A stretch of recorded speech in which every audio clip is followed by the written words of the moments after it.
Hello guys, in this video I'm going to show you how to locate your archive on Instagram. Archive is where your past story has been stored. So when your story expires on Instagram, you can always go back and bring it up. Here's how to find it. Open your Instagram app. Click on your profile at the bottom right corner. Now click on the three lines at the top. Then you click on archive. For some users, it's going to take you to the live archive. So just click on live archive and select story archive. Here you're going to see all your story archive. You can repost them if you want.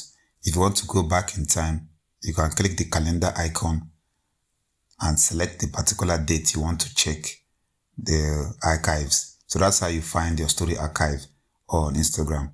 That's all for this video. See you guys in the next one.